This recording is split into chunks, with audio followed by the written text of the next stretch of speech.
팩트 직설가 김경호 변호사가 조희대 대법원장의 대선 개입 의혹을 명쾌하게 짚었습니다. 그는 조희대 대법원장이 배당 전 재판부 사전 지정, 당일 전원합의체 회부, 내규 10일 지정 규정 위반, 법률심 한계 일탈 등 절차적 문제를 지적하며 문제는 판결 내용이 아니라 과정이다라고 강조했습니다. 또 지규현 판사가 구속 만료 시간을 왜곡하고 비공개 재판과 변호인 배제를 강행한 점도 헌법과 법률 위반이라며 탄핵 사유가 충분하다고 직설했습니다. 김경호 변호사님 말씀 주시죠. 네, 조희대 대법원장이나 지규현 대법관이나 모두 헌법 65조 1항에 직무집행간에 헌법과 법률을 위반하면 탄핵의 대상입니다. 그 탄핵 사유의 합리적 의심에 대해서 이야기하겠습니다. 먼저 조희대 대법원장입니다.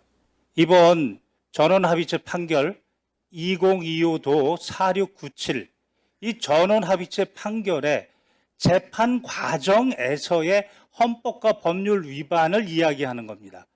그 전원합의체 판결의 평이나 합의 내용, 어떤 대법관이 어떤 이야기를 했느냐 이것을 문제 삼는 것이 아닙니다. 이 사안에서 가장 중요한 것은 2025년 4월 22일 대법원 2부 소부에 배당은 됐습니다. 그렇지만 심리의 기회를 주지 않고 2시간 만에 전원합의체에 회부했습니다. 그리고 그날 심리했습니다. 1회 심리했습니다. 그리고 4월 24일 날 2회 심리하고 표결했습니다. 그리고 5월 1일 날 선고를 내렸습니다. 지금 문제를 삼는 것은 대법원에서 전원합의체 판결에 대해서 이미 종결된 이 판결 과정에 대해서 문제를 삼고자 하는 겁니다. 박범계 의원께서 공개한 것처럼 그리고 대법원 인터넷에 공개된 것처럼 문제가 되는 것은 바로 2025년 4월 22일 이전의 행적입니다. 즉 2025년 3월 31일 날 조희대 대법원장은 이 사건을 배당 전에 다른 사건 재판부를 지정했습니다. 즉 배당 전에 미리 심리를 하게 한 겁니다. 그리고 4월 22일 2부에 배당하기 전에 미리 전원합의체 심리 지정을 직권으로 했습니다. 이 두 부분에 대한 문제점을 말씀드리겠습니다. 먼저 대법원 2부에는 4월 22일 오전에 배당이 됐습니다. 배당이 되면 헌법 102조 1항에 따라 소부를 둘 수 있고 법원 조직법 7조 1항에는 3분의 2 이상의 대법관의 전원 합의체로 합니다. 그러나 단서에 3명 이상이 소부에 배당이 되면 먼저 심리한다고 했습니다. 먼저 심리한다는 것이 원칙입니다. 그러면 4월 22일 날 배당되기 전부터 3월 31일 날 누군가가 먼저 심리하고 있었습니다. 이것은 헌법이 보장하는 소부의 심판권을 침해했습니다.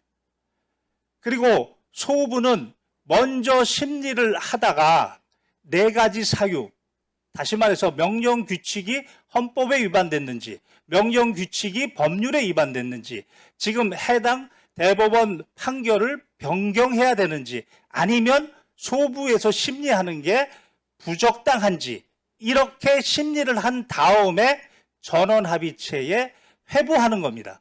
그런데 이런 절차도 없이 배당 전에 미리 4월 22일 당일날 전원합의체 지정 이렇게 직권으로 심리를 지정하였습니다. 이 부분은 대법원의 내규, 즉 대법원 전원합의체 심리 절차에 관한 규정, 심리 절차에 관한 내규입니다. 2조에 따르면 전원합의체 사건을 지정하려면 최소 10일이 있어야 됩니다. 그것도 위반했습니다. 22일 날 배당 전에 심리하고 그리고 그날 심리를 한 겁니다. 그리고 그날 이틀 동안에 6만에서 7만 쪽의 기록을 보았다는 건지 보지 않았다는 건지 그 로그 기록에 대해서는 공개하고 있지 않습니다. 분명히 헌법 12조 1항의 적법 절차 위반에 문제가 생길 수 있습니다. 그리고 더 중요한 것은 전원합의체 판결이라고 했습니다. 2025도 4697. 그러나 판결이 변경된 게 아무것도 없습니다. 기존의 2019도 13328, 즉 항소심에서 무죄를 선고했던 그 전원합의체 판결 그대로입니다. 그럼에도 불구하고 10일의 지정기간도 무시한 채 이것은 대선의 정치적 중립이 아니고 정치적 선택으로 뛰어들었다는 의심이 충분히 가능합니다. 또한 헌법 103조 사항에는 대법원과 각급 법원의 조직은 직무 범위까지입니다. 법률로 정한다고 했습니다. 즉 이 법률이 형사소송법 383조입니다. 여기에는 법률심을 하라고 했습니다. 그런데 항소심에서 김문기의 발언은 그것은 안다 모른다 의견이다라는 그것은 사실이다. 그리고 허위사실이다. 이렇게 사실심리를 했습니다. 그리고 백현동 발언에 대해서는 그것은 구체적 사실이 아니고 항소심의 경우에는 구체적 사실이 아니고 다소 과장된 표현 의견이다를 대법원에서 사실이고 허위사실이라고 명시적으로 사실심 판단을 했습니다. 이것은 383조 4호의 사형 무기 10년 이상의 선고가 아니면 절대로 사실심 심리를 할 수 없습니다. 이와 같이 구체적으로 조희대 대법원은 헌법과 법률의 위반의 사항이 구체적 사항이 있습니다. 그렇다면 헌법 61조 1항에 따라 국회는 국정감사나 조사를 할 수 있고 그때 증인으로 부를 수 있습니다. 그래서 그것을 국회법 129조 1항에서 국정감사에 대해서 증인 요구할 수 있는 것이고 그리고 오늘은 121조 5항에 따라 그 특정 사항에 대해서 증인 요구를 한 겁니다. 이렇게 되면 증감법 2조에 따라 출석 의무가 생기고 그래서 5조의 2에 따라 불출석 사유 즉 법률에서 면제가 된다거나 또는 천재지변 또는 출석할 수 없는 객관적 불출석 사유를 이야기해야 됩니다. 이와 같이 불출석 의견은 여기에 출석해서 이야기하면 되는 겁니다. 그럼에도 불구하고 출석하지 않으면 국회 증감법 12조 1항에 따라 불출석의 죄 3년 이하 징역 1천만 원 이상 3천만 원 이하 벌금에 처해질 수 있습니다. 직위원 법관은 2025년 1월 26일 09시 07분을 윤석열의 구속 만료 시간이라고 강변했습니다. 그리고 그날 10시에 심우정은 전국 검사장 회의를 열었고 실제 기소는 18시 52분에 기소했습니다. 직위원 법관은 형사소송법 66조 1항에 따라 시간에 관계없이 즉 날을 기준으로 하면 그날 1월 26일 날 기소했기 때문에 적법한 기소입니다. 그러나 그날따라 시간을 들이댔고 시간으로 하면 09시 07분에 구속이 만료되고 18시 52분에 기소했기 때문에 그의 논리라면 위법하게 되었습니다. 여기는 두 가지 문제가 있습니다. 첫 번째는 오동훈 공수처장이 이야기한 것처럼 적법심사에는 구속만 그 기간만 적용되는 것이 아닙니다.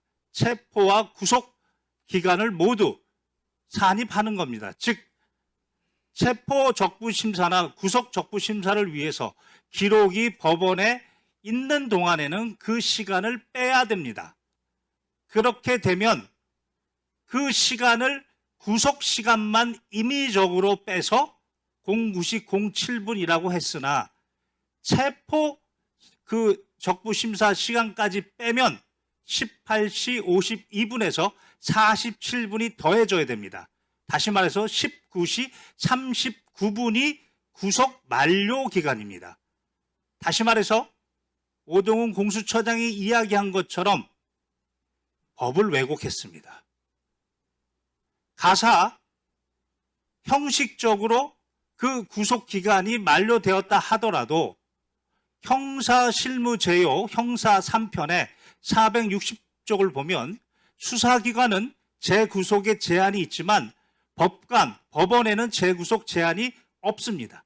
따라서 그날 시간이 혹시 구속기간을 넘겼다 하더라도 증거인멸의 우려는 반드시 고려해야 되는데 직무를 유기한 혐의가 있습니다. 또한 대법원 헌법 109조와 법원조직법 57조에 따르면 재판은 공개가 원칙입니다. 국가안전보장, 공공질서, 그리고 선량한 풍속을 해하지 않는 한 공개돼야 됩니다. 비교가 되는 파면 사유가 박근혜 대통령입니다. 2016 헌나 1입니다. 행정부 수반으로서의 헌법수호 의무를 위반해서 국정농단으로 파면됐습니다. 이 경우에도 이 세 가지 사유에 해당하지 않는다고 해서 공개했습니다. 그러나 윤석열의 파면의 경우에는 2024 헌나 8입니다.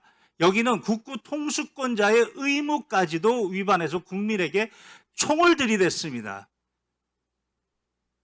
반드시 공개해야 되는 사안인데도 불구하고 비공개했으며 심지어 정보사 정대령이 공동 피고인이면서 증인으로 출석했을 때 제가 담당 변호사였습니다. 헌법 12조 5항에 따르면 변호인의 조력을 받을 권리는 헌법상 권리입니다. 그럼에도 불구하고 저를 강제로 퇴정시켰습니다.